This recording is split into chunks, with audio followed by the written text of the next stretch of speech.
Hey, trotamundos, ¿qué tal? Yo soy Kurenai y aquí venimos a hablar de libros.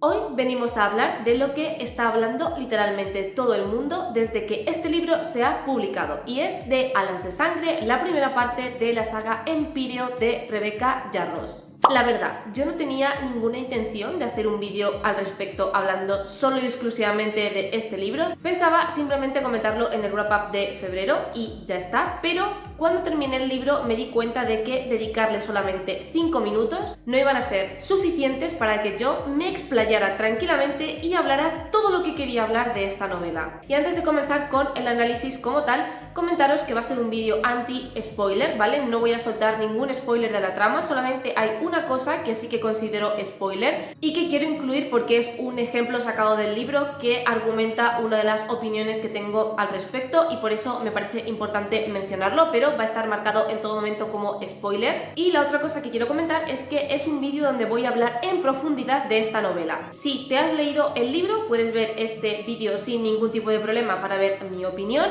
Si no te has leído el libro y no te lo piensas leer, también no hay ningún problema, todo tuyo. Pero si no te has leído el libro y te lo quieres leer y eres ese tipo de persona que prefiere enfrentarse a las lecturas sin saber demasiado de qué va, entonces no te lo recomiendo, porque voy a ser muy específica en algunas cosas, y aunque no voy a incurrir en spoilers, excepto esa cosa que os he comentado y que marcaré debidamente, sí que voy a hablar del libro con cierta profundidad, comentando cosas concretas de la novela. Así que lo dicho, si quieres leerte Alas de Sangre y te gusta ir relativamente a ciegas con tus lecturas, no te recomiendo, pero si no sabes si leerte o no leerte Alas de Sangre y quieres una opinión más completa que te permita hacerte una idea general de lo que te vas a encontrar, pues entonces quizá este sí que sea tu vídeo. Vamos a empezar con la sinopsis. ¿Qué es Alas de Sangre? Como he comentado, es la primera parte de una saga de aparentemente 5 libros, escrita por Rebecca Yarros. Nuestra protagonista es Violet Sorrengail, una adolescente que aspira a llevar una vida tranquila y sin demasiados sobresaltos, trabajando en el cuadrante de escribas, que era el cuadrante en el que estaba trabajando su padre antes de morir y el cuadrante para el que ella ha estudiado y para el que ella se ha preparado para poder inscribirse cuando llegue el momento. Sin embargo, la madre de Violet, la general Sorrengail, es una reputada jinete de dragones, por lo que no le parece bien que su hija se inscriba en el cuadrante de escribas, así que a traición lo que hará será inscribirla en el cuadrante de jinetes. Violet solamente va a poder entrenar los 6 meses previos a que dé inicio este curso, lo que significa que es una de las cadetes que parte con más desventaja, porque normalmente lo de ser jinete de dragón es como algo hereditario, por así decirlo, y es que si tu familia tiene jinetes de dragones, tú vas a ser jinete de dragón, por lo que la mayoría de cadetes que entran a este colegio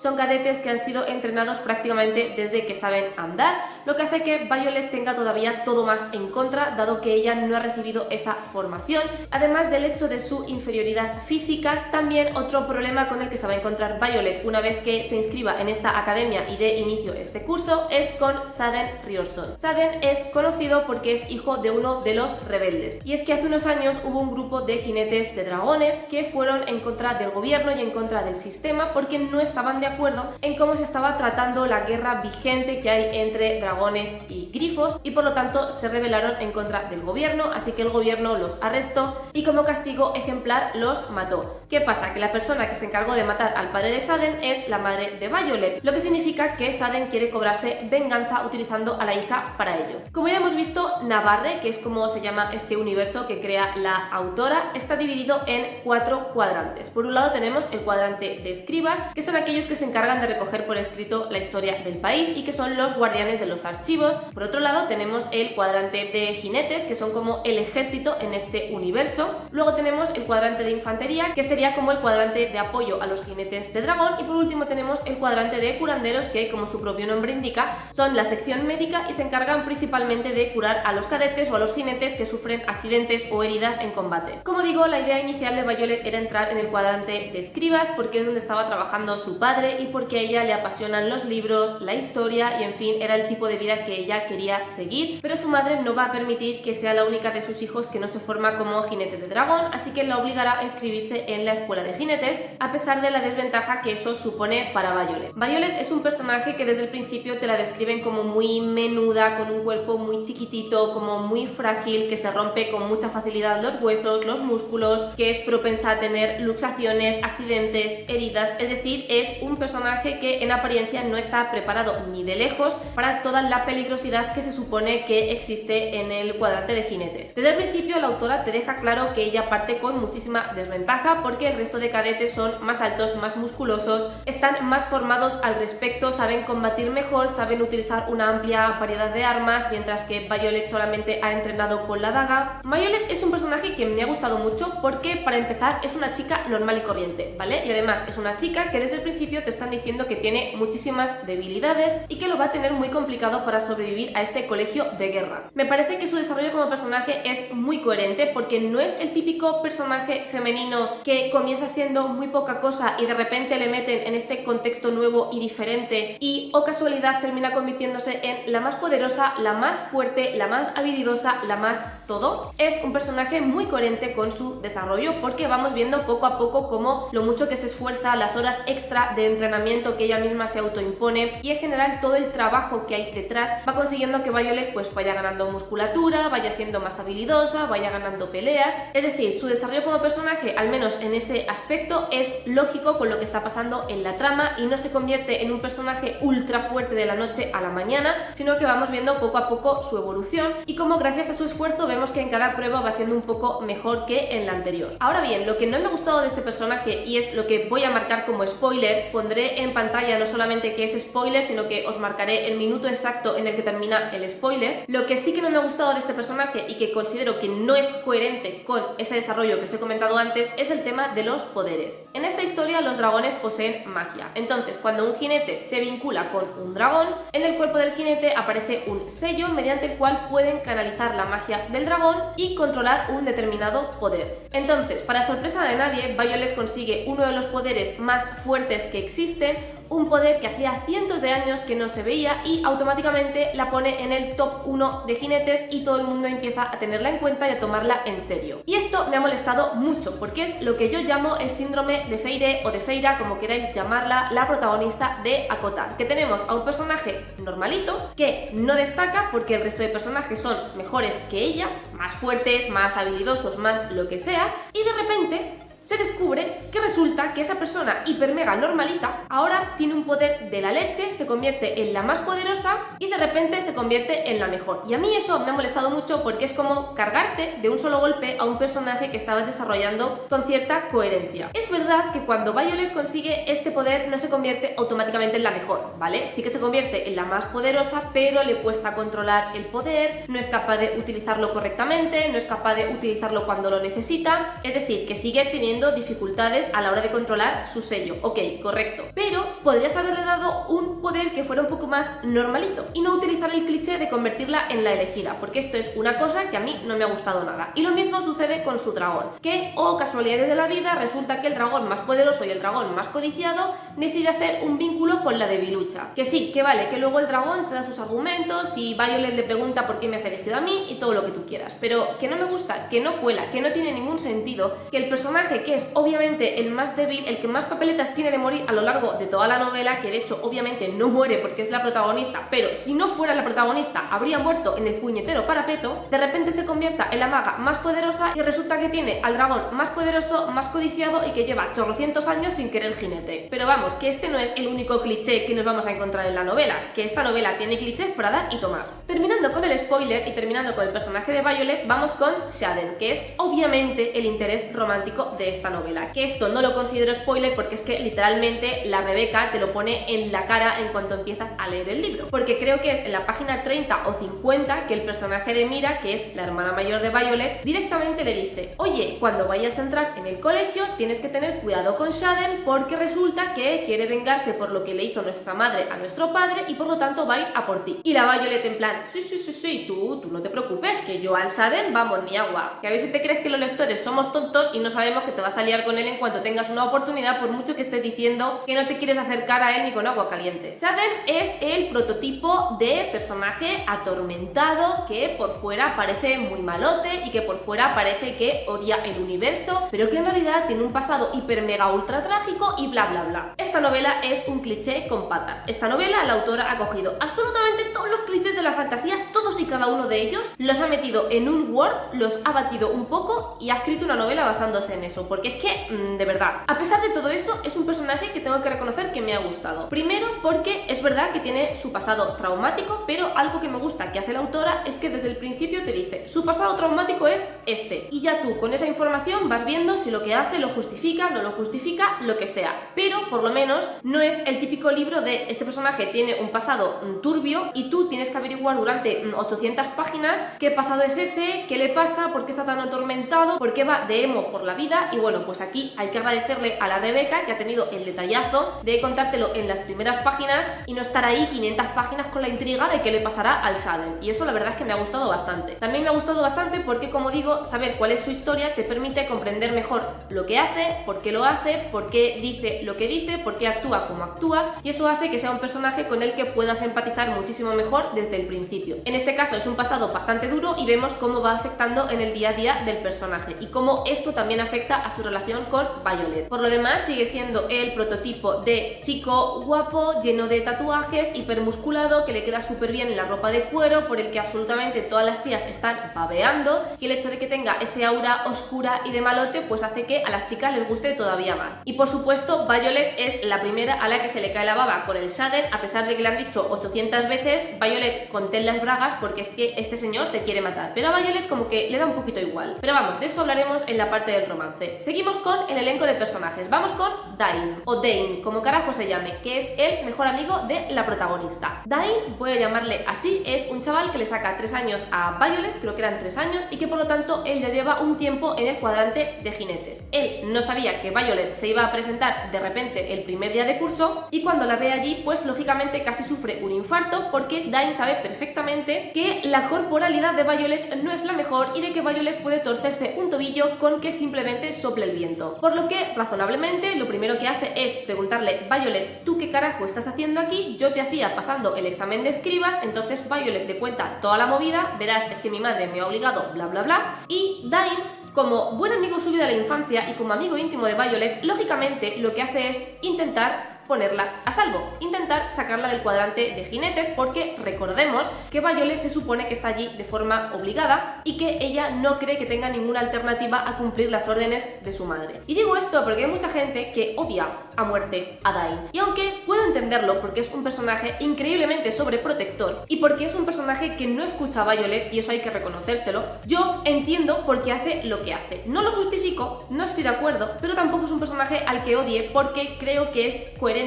con lo que viene siendo el personaje de Dain, con la relación que tienen él y Violet, y me parece entendible que, conociendo el historial de heridas y de magulladuras de Violet, conociendo su deseo de querer ser escriba y sabiendo que su madre la ha obligado a inscribirse en el cuadrante de jinetes, tiene todo el sentido del mundo que durante la primera parte del libro Dain esté intentando hacer lo posible por ponerla a salvo. Es verdad que llega un punto en el libro en el que Violet tiene como súper claro que ella quiere ser jinete y que a pesar de todo le gusta la experiencia de ser jinete, y aún así Dain sigue insistiendo, porque es un poco pesado, en que ella tiene que ser escriba y que tiene que irse. Ahí sí que entiendo que la gente le odie tanto, porque es como, chico, Violet te está diciendo claramente quiero ser jinete, déjala en paz. Si ha decidido que quiere ser jinete, si ha decidido que quiere arriesgar su vida y su integridad física, tú no eres quien para negarle ese deseo. Puede que consideres que no se lo ha pensado bien, puede que tú, sabiendo y siendo consciente de lo que implica ser jinete, quieras seguir protegiéndola, pero si ella te dice que no, es que no. Entonces bueno, con este personaje estoy un poco como ahí, porque no le tengo tanto odio visceral como parte del fandom, porque entiendo lo que hace y por qué lo hace, pero también me cae un poco mal porque tiene momentos en los que de verdad le pegaba un guantazo, porque es muy pesado, porque se pasa de sobreprotector y porque hay veces en los que invade demasiado el espacio de Violet. Ahora bien, quiero hacer aquí un inciso que voy a marcar como spoiler porque no sé si considerarlo como tal, pero bueno, yo por si acaso me curo en salud y lo marco como spoiler. Hay mucha gente que critica a Dain por ser extremadamente sobreprotector, pero no veo a nadie criticar a Shaden por ponerle un puñetero guardaespaldas a Violet. Y entonces la gente me dirá, bueno, pero es que cuando Shaden le pone un guardaespaldas a Violet es porque resulta que Violet ha recibido varias amenazas de muerte y han intentado matarla, entonces es normal. O sea, que no veis normal que Dain se preocupe por ella y por su integridad física y quiera sacarla del cuadrante de jinetes porque considera que es lo mejor para ella, pero sí que veis normal que Shaden le ponga un guardaespaldas barra espía a Violet para que esté todo el rato pegado a su maldito culo sin dejarla hacer absolutamente nada por su cuenta, sin estar vigilada por si acaso alguien la amenaza de muerte. ¿Qué queréis que os diga? Pero a mí ambos casos me parecen equivalentes, de hecho incluso el de Dain me parece bastante menos invasivo y no entiendo por qué la gente critica una cosa pero no critica la otra. Cierro spoiler. El resto de personajes que aparecen en este libro sinceramente no tienen mucha chicha, porque básicamente lo que ha hecho la autora es desarrollar a los 3 personajes principales y el resto están ahí como un poco por hacer bulto. Más que nada porque estamos en una escuela de jinetes donde se supone que tienes que colaborar en equipo y que se forman alas y secciones y por lo tanto pues la autora tenía que inventarse personajes, ¿no? Para hacer como piña y conjunto con Violet. Pero sinceramente el resto de personajes, excepto Rhiannon, que es la mejor amiga de Violet y con la que te insisten muchísimo en que es bisexual, y la forma que tiene la autora de decirte que es bisexual es indicando el género de las personas que salen de la habitación de Rhiannon todas las noches, que sinceramente podrías haberte buscado una forma un poquito más currada de hablar de la sexualidad de los personajes, pero bueno, tampoco se le puede pedir mucho más. Y el caso es que Rhiannon sí que está como un pelín más desarrollada. También podríamos hablar de Mira, que es la hermana mayor de Violet, de la que sabemos entre poco y nada porque solamente aparece cuando es un poco como necesario para la trama. El resto de personajes un poco igual realmente, están ahí solamente cuando son necesarios para la trama y para que dé la sensación de que Violet tiene amigos, pero realmente el resto de personajes, en cuanto cierras el libro te olvidas de ellos. El único que destaca es Liam. Liam es un personaje que sí que me ha gustado muchísimo, que me parece un personaje muy amable, muy atento, que escucha a Violet, que se convierte enseguida en muy buen amigo suyo y es un personaje al que coges cariño inevitablemente a lo largo del libro, y de hecho podría decir que ha sido mi personaje favorito junto con Violet, aunque es verdad que Violet a veces se me hacía intensa de más. Podría decir que Liam y los dragones han sido como mi top de personajes en esta novela. Vamos al tema del romance. Como ya he comentado, esta novela es un cliché con patas, ¿vale? Eso puede ser bueno o puede ser malo, ya ahí que cada uno juzgue lo que quiera, pero es un cliché con patas, lo que quiere decir que evidentemente el romance tiene que ser también un cliché con patas. Como he dicho al principio, tú desde el momento 1 sabes perfectamente quién va a ser el interés amoroso de Violet, porque si eres tonto y no te has dado cuenta, no te preocupes que la autora se encarga de recalcarlo muy sutilmente. No solamente desde los primeros capítulos te está diciendo a través de la hermana mayor de Violet, no te acerques a este chaval, lo que tú como lector experimentado ya sabes qué significa, se va a acercar a ese chaval, sino que Violet te deja muy claro, desde que ve a Shaden, pero en plan muy claro, cristalino, meridiano, que este tío está que te mueres, es bueno Rus Maximus, que está hipermusculado, que tiene tatuajes, que eso siempre es increíblemente sexy, que los uniformes de batalla, que son de cuerito apretado, le quedan que te mueres, que tiene unos ojazos, que madre mía, qué ojazos, y bueno, que básicamente en cuanto pudiera se lo triscaba. Ese es un poco el resumen. Se supone que hay un enemies to lover. Y digo se supone porque yo el enemies no lo he visto por ningún lado. ¿Qué quieres que te diga? Es que yo no he sentido a Shaden como enemies, ni a Violet tampoco, realmente. Porque Violet no para decirte que no se va a acercar a él, pero al mismo tiempo no para decirte las ganas que tiene de triscárselo. Entonces es como, tía, es evidente que en cuanto puedas te vas a acercar a él. Y es evidente que su pasado, sus intenciones, su venganza te importan, pero tampoco tanto. Sobre todo cuando vemos cómo avanza el libro y que cada vez ella se siente más unida a Shaden. Llega un punto en el que directamente, si Shaden quiere matarla o no, como que se la repampinfla, porque ella lo único que quiere es meterle en su cama. Y por parte de Shaden un poco de lo mismo. De verdad, si odias tanto a Violet, no eres tan no amable, porque él no es amable con ella, pero es un personaje que, ¿cómo decirlo? Desde el minuto número 1 siente interés por Violet y desde el principio se nota que su interés no es solamente porque la odie por lo que ha hecho su madre. Que a ver, no entiendo por qué deberías odiarla a ella cuando el problema lo tienes con su madre, pero bueno. Pero es como que se nota claramente que no la odia, sino que siente un interés de otro tipo por ella. No diré interés amoroso porque no es interés amoroso, al menos desde el principio, pero sí que siente curiosidad por Violet y eso hace que en determinados momentos la ayude, aunque él se escuda en no, yo estoy evitando que te mueras porque es que quiero matarte yo. Pero chica, ¿qué quieres que te diga? Es como súper evidente que si le está ayudando no es para luego clavarle una espada en el esternón. Yo no considero que esto sea un enemies to lover, más que nada porque el enemies personalmente no lo he visto por ningún lado. Aparte de esto, he de decir que el romance me ha gustado bastante. Se ha desarrollado de una manera bastante lógica, no ha ido demasiado rápido. Entiendes por qué se enamoran cuando se enamoran, porque en ese punto ya han tenido suficiente contacto y ya saben lo suficiente el uno del otro como para entender por qué existe esa atracción más allá de la atracción física. Entonces el romance no me ha disgustado especialmente, he leído romances mucho peores, pero el punto negativo para mí es eso que he comentado antes, de que no hay enemies y luego que son muy intensos. Acababa saturadísima de Violet diciéndome lo buenorro que estaba Xander. O sea, chica, detente, no puedo más. Otra cosa que también me tiene un poco harta y que he comentado ya en muchas reseñas de muchos libros es que me cansa el cliché de chica normalita, bajita, con un cuerpo normativo, aparentemente sin ningún rasgo característico, aparentemente fea incluso, que de repente consigue llamar la atención del chico más absolutamente atractivo de todo el colegio y del chico por el que están suspirando todas las hembras. Estoy harta, sinceramente, es un cliché que me cansa muchísimo, estoy muy cansada de que una chica normal consiga atraer a el chico más mejor del universo y más atractivo y más sexy y que luego el chico le diga no, en verdad, no eres tan normal como tú crees, eres una belleza caída del cielo. O sea, no puedo más, de verdad. O me pones a una chavala potentorra que se enamora de un chaval potentorro, o me pones a una chavala normalita que se enamora de un chaval normalito, o algo que a mí me encantaría ver y que de verdad no he encontrado en ningún libro, me pones a una chavala potentorra que se enamora de un chaval normalito. ¿Por qué la poca cosa siempre tiene que ser la mujer? ¿Por qué el tío siempre tiene que ser atractivo, poderoso, millonario, lo que sea, todos los adjetivos que queráis ponerle, y la protagonista siempre tiene que ser tan poca cosa? Es que no entiendo. ¿Qué pasa? ¿Que las buenorras no se pueden enamorar de tíos normalitos? ¿O cómo va esto? Ahora vamos a las escenas de cama.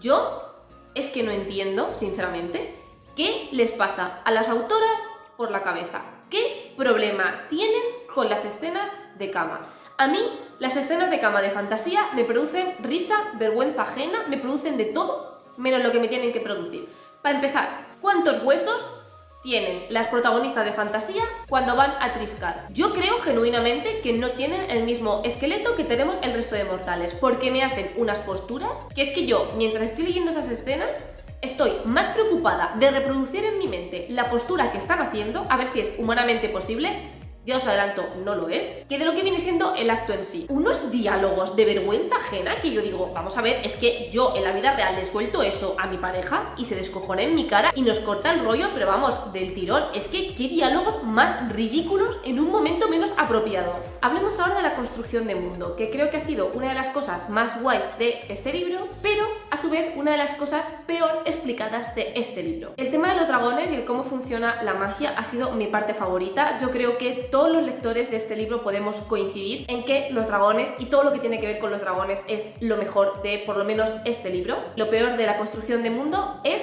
cómo la autora lo ha expresado dentro del libro. Para empezar, tenemos al principio del libro una cantidad insultante de infodumping, porque resulta que la Violet, cuando se pone nerviosa, para calmar los nervios no se le ocurre otra cosa que dedicarse a pensar o recitarse a sí misma la historia de Navarre, es decir, todo lo que ha aprendido de historia de su país durante el tiempo que estuvo en los archivos. Así que el autor utiliza esto para explicarte la guerra que hay entre grifos y dragones, para explicarte cómo se ha creado el gobierno, los diferentes reinos o lo que sea que puebla el mundo que ha inventado. Y por una parte me parece muy inteligente en el sentido de que a mí jamás se me habría ocurrido, pero vamos, ni borracha, presentarle la información al lector de esa manera, pero al mismo tiempo no tiene ningún sentido que tú en el capítulo número 10 me estés soltando muchísima información histórica y sociocultural de lugares que no conozco porque todavía no me los has presentado. ¿Por qué me estás contando eso ahora? Me lo estás contando sin ningún tipo de contexto en un momento en el que no es necesario contármelo, y además te da tantísima información irrelevante de golpe como para demostrar efectivamente me he currado la construcción del mundo. Pues te lo suelta tan de golpe, tanta información y en un momento tan inoportuno oportuno que cuando realmente esa información puede ser relevante, tú ya no te acuerdas de lo que te ha estado contando. Creo que la autora mete muchísima información innecesaria, que es verdad que ha creado un mundo muy complejo, pero no es la mejor manera de mostrárselo a los lectores, que incluye la información cuando realmente no hace falta y cuando te hace falta un poco más de contexto te da el justo y necesario, en vez de meterte esa información de la que ya has hablado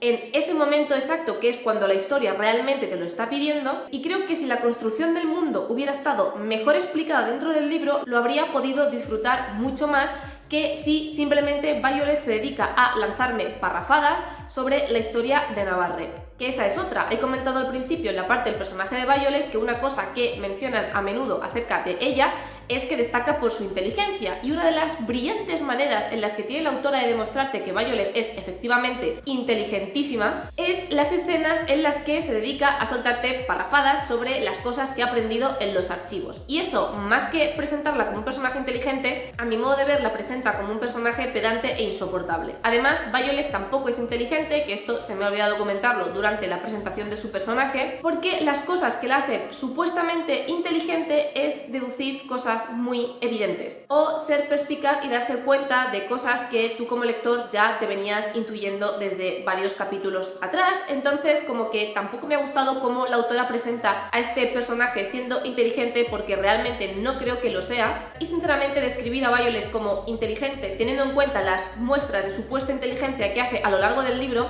más que presentarte a Violet como alguien con una mente brillante, lo que hace es presentarte al resto de personajes como si fueran imbéciles. Pero bueno, volviendo a lo que viene siendo la construcción del mundo, creo que es interesante, como he comentado, pero que en general está bastante mal planteado dentro del libro, y que la autora realmente es como que tiene todo bien montado y estructurado, pero no sabe exactamente en qué parte necesita introducírselo al lector para que sea coherente con lo que está leyendo y para que tú como lector tengas la información precisa en el momento preciso. El tema de los dragones, como he dicho, es la mejor parte. Los dos dragones que más destacan en esta novela son Tairn y Adarna. Son increíblemente carismáticos. Aquí los dragones no son simplemente criaturas animalizadas, por así decirlo, sino que son criaturas que tienen raciocinio propio, que tienen inteligencia y que están, digamos, al nivel mental de los humanos, lo que hace que los dragones sean personajes en sí mismos, que tengan su propia personalidad, su propio punto de vista, sus diferentes opiniones, y ha sido, yo creo, que la parte que más he disfrutado del libro, y es algo en lo que todos los lectores podemos estar de acuerdo.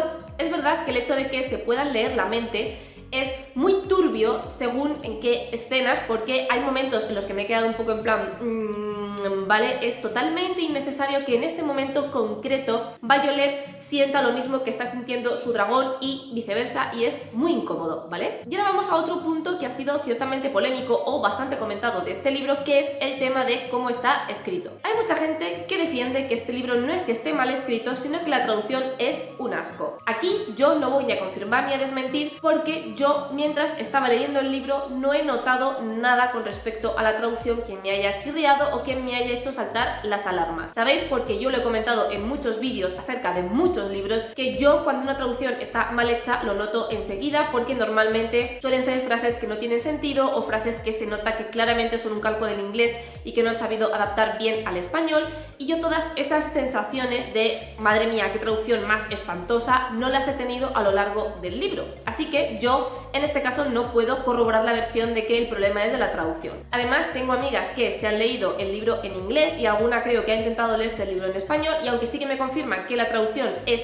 peor que el libro en inglés, también me dicen que el libro en inglés está escrito de aquella manera. Es decir, que no es que la traducción haya empeorado necesariamente la obra, sino que, aunque sí que es verdad que la traducción no ha jugado a su favor, el libro en inglés tampoco es que sea una maravilla en cuanto al estilo de la escritora. A mí no me gusta especialmente cómo escribe Rebeca Yarros, porque siento que, por ejemplo, en el tema descripciones es muy mala. Había momentos en los que no entendía qué me estaba describiendo, ni era capaz de componer una imagen en mi cabeza de lo que se supone que el personaje de Violet estaba viendo. Me pasó mucho con pruebas concretas de la Academia de Jinetes, en las que la autora te intentaba explicar en qué consistía esa prueba y qué sentido tenía hacer esa prueba concreta, y a mí no me terminaba de quedar claro. Por ejemplo, el tema del guantelete, que es una de las pruebas más comentadas a lo largo de la novela, yo a día de hoy sigo sin saber en qué consistía el puñetero guantelete, porque está tan mal mal descrito, tan mal detallado, tan mal explicado, que yo no era capaz de entender de qué se supone que constaba la prueba y qué se suponía que estaba haciendo Violet en dicha prueba. Entonces, en ese sentido, yo creo que el libro está mal escrito. No ya por la traducción, que también puede ser, sino porque considero que la autora simplemente no sabe explicarse, porque hay un montón de descripciones que no tienen ningún sentido, hay un montón de escenas que se nota claramente que están mal escritas y que yo lo siento, a mí no me daba sensación de que fuera realmente un problema de traducción, sino que simplemente esas escenas están mal escritas y punto, y también hay un montón de diálogos que no tienen sentido ninguno que los estén teniendo los personajes en ese momento. Por ejemplo, con el tema de los diálogos, había escenas en las que se notaba claramente que la autora quería introducir un tema concreto, y lo que hace es forzar ese tema mediante los diálogos. Entonces, a lo mejor los personajes están hablando del tiempo y de repente, por lo que sea, la autora decide que justo en ese instante Violet tiene que hablar de una cosa concreta de los dragones, y entonces te interrumpe una conversación que no tenía absolutamente nada que ver con dragones y te habla de los dragones. Y eso lo hace constantemente. Es como lo que he comentado antes con la construcción del mundo, que la autora no sabe el momento exacto en el que meter determinados temas a lo largo del libro. No sabe el momento exacto en el que hablar de X cosas que son necesarias para el avance de la trama. Yo lo siento, pero eso no es un problema de traducción, eso es un problema de la autora. Y hay un montón de fallos más en lo que viene siendo la escritura de Rebecca Yarros, que se nota claramente que es porque no está bien escrito directamente en el idioma original, y que se nota claramente que es un problema de escritura de la autora y no un problema de la traducción. Y por último, ya para terminar con mi reseña de Alas de Sangre, quiero comentar el final, y es que de cara al final hay como dos giros de trama bastante evidentes. Uno de ellos sinceramente no me sorprendió porque es un giro de trama que ya hemos visto venir en ciertos libros famosos. Entonces, cuando pasó eso casi al final del libro fue como vale, no me lo esperaba, pero tampoco me sorprende, porque teniendo en cuenta que has cogido todos los tropos de la fantasía y los has metido en un solo libro, es como, venga, un cliché más, ¿no? Una vuelta de tuerca que no es tal, porque ya la hemos visto repetida tropecientas veces en fantasía. Pero bueno, aún así no me lo vi venir. No me sorprendió, pero no me lo vi venir, así que punto positivo. Y luego el segundo giro de trama, que es literalmente la última página del libro, ese sí que me gustó, y ese fue un giro de trama que yo cerré el libro y dije, vale, necesito continuar leyendo la segunda parte porque yo necesito que me expliques qué acaba de pasar aquí. Entonces, el final, bien, la verdad, porque tampoco es una cosa guau, loca, que te vuele la cabeza, pero bueno, no ha estado nada mal. Y es un libro que en general me ha dejado con ganas de leer la segunda parte, así que supongo que ni tan mal. Y ya como resumen y como colofón de todo lo que he comentado con anterioridad, ¿es tan bueno Alas de Sangre como dice la gente? No. Sinceramente pienso que actualmente se están haciendo libros de fantasía mucho mejor que este. ¿Entiendo por qué ha tenido tanto hype? Sí, lo entiendo, porque al final estamos teniendo una novela que lo que hace es, y aquí también creo que la autora tiene muchísimo mérito y que hay que reconocérselo, lo que hace Rebecca Yarros es coger un montonazo de clichés y de tropos, tanto de fantasía como romance como juvenil, que han funcionado a lo largo de los años, los ha juntado todos en un libro y ha conseguido que no quede como un pastiche sin ningún sentido, sino que todos los clichés encajen unos con otros, y ha conseguido construir una historia interesante y una historia lógica utilizando como copia y pega de muchos sitios. Porque si tú te lees esta novela, a mí me recuerda muchísimo a Divergente, Los Juegos del Hambre, Eragon, tiene reminiscencias a todas esas obras, y hay muchas cosas que tú las lees y dices, joder, es que me siento como si estuviera otra vez en Divergente pero con dragones. Entonces yo creo que es muy meritorio que la autora haya conseguido, como digo, coger todos esos clichés, todos esos tropos que han estado funcionando muy bien durante los últimos años y juntarlos en un solo libro y hacer una historia que tenga sentido por sí misma. Y eso hay que reconocerle que tiene su mérito. Y esa también yo creo que es la razón principal por la que este libro ha triunfado tantísimo, porque yo me sentía como si estuviera leyendo todos aquellos libros de mi adolescencia que me fascinaron en su momento, y de repente es como que los vuelvo a leer otra vez en una historia diferente. Y eso es lo que a mí me ha dado este libro y la razón por la que a mí este libro me ha gustado, a pesar de todos los defectos que he comentado. Es un libro que tiene muchísimos fallos, es un libro muy mejorable en absolutamente todos los aspectos, tanto en personajes como historia del mundo, como especialmente en escritura, y la verdad es que puedo entender perfectamente por qué hay tanta gente diciendo que esta obra es malísima, porque desde un punto de vista objetivo yo soy consciente de que esta obra es muy mala, porque es que es muy mala. Pero es un libro que se disfruta muchísimo. Es un libro que, a pesar de tener 500, 600 páginas, es increíblemente ágil, no puedes parar de leer en ningún momento, y tiene un algo, es que no sabría cómo explicarlo, pero tiene un algo que una vez empiezas a leer no eres capaz de parar. Y este es uno de esos libros que te da a pensar que como lector no tienes que leer siempre cosas que tengan una calidad literaria suprema, no tienes que disfrutar siempre de novelas bien hechas. Puedes disfrutar de novelas que tú sabes que son malísimas y te las puedes gozar igual, y le puedes poner 5 estrellas a un libro que tú lo lees y dices, madre mía, qué horror, no para de tener fallos por todas partes, este libro está fatal escrito, no, lo siguiente. Pero es que resulta que me he leído 600 páginas en 2 días y no pasa absolutamente nada. Y bueno, hasta aquí mi super opinión de Alas de Sangre. Contadme qué os ha parecido esta novela, si os la habéis leído, si estáis de acuerdo conmigo, si matizaríais algo, si hay algo en lo que no coincidís con mi opinión. Decidme, en el caso de que os hayáis leído el libro, qué nota le habéis puesto finalmente, si os ha gustado mucho, si no os ha gustado nada. Si sois como yo, que estáis ahí un poco en la mitad de no pienso que sea de lo mejor que se ha escrito, pero madre mía qué enganche tengo. Recordad que podéis seguirme en mis redes sociales, Twitter, Instagram y el blog, donde voy enseñando de una manera mucho más detallada todo lo que leo. Y si os ha gustado este vídeo, que os gusta el contenido de mi canal, no os olvidéis de suscribiros. Os recuerdo que hay vídeo todos los sábados a las 6 de la tarde, hora española. Muchísimas gracias por estar un día más conmigo y nos vemos en el próximo vídeo.